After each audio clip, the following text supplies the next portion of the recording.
সকাল 6:30টার দিকে আমরা খবর পেতে যাচ্ছি উনি মৃত্যুবরণ করেছেন। তারপরে যাচাই বাছাই করে টিভি দিয়ে দেখি ঘটনা সত্য। আমরা অত্যন্ত ভারাক্রান্ত হৃদয়ে আপনাদেরকে এই মুহূর্তে বলার মতো কিছু নেই।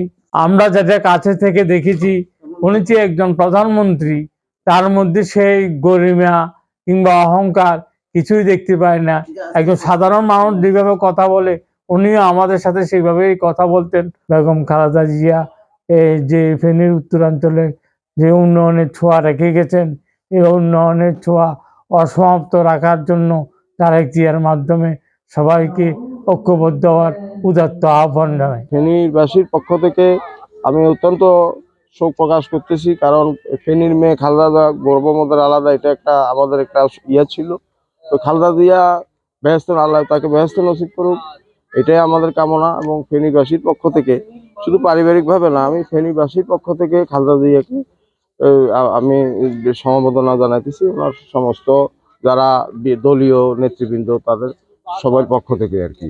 আমাদের বাংলাদেশ জাতীয়তাবাদী দলের চেয়ারপারসন, সাবেক 3 বারের প্রধানমন্ত্রী, ফেনী 1-এর 5 বারের সাবেক সংসদ সদস্য বেগম খালেদা জিয়া আজ 6:30-এ এবার কেয়ার হাসপাতালে শ্বাস নিঃশ্বাস ত্যাগ করেন।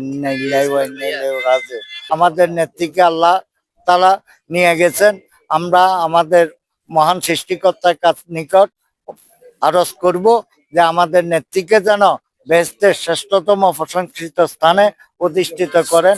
বেগম খালেদা জিয়ার পৈতৃক ভূমি এটা। এই বেগম খালেদা জিয়ার নীতি ন্যায় পরায়ণতা দেখে এই দল করার জন্য অনুপ্রাণিত হয়ে বিএনপি নামক এই সংগঠনটি শুরু করেছিলাম, ছাত্রদল। বেগম খালেদা জিয়ার আদর্শে অনুপ্রাণিত হয়ে দল করেছি।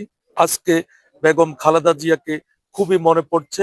বেগম খালেদা জিয়াকে কাছ থেকে দেখার অনেকবার সুযোগ হয়েছিল, কথা বলার সুযোগ হয়েছিল, এবং আপনাদের মাধ্যমে দেশবাসীর কাছে বেগম খালেদা জিয়ার রুহের আত্মার মাগফিরাত কামনা করি, এবং মহান আল্লাহ পাক যেন আমার নেত্রী বেগম খালেদা জিয়াকে, আমাদের আবেগ অনুভূতির জায়গা বেগম খালেদা জিয়াকে যাতে জান্নাত নসিব করেন। নতুন এবং ফিরে আসা গ্রাহকদের জন্য নগদে চলছে ক্যাশব্যাক সহ প্রতিদিন হাজারো উপহার জেতার সুযোগ। হবে আশা আর ফেরা, সারপ্রাইজ সেরা।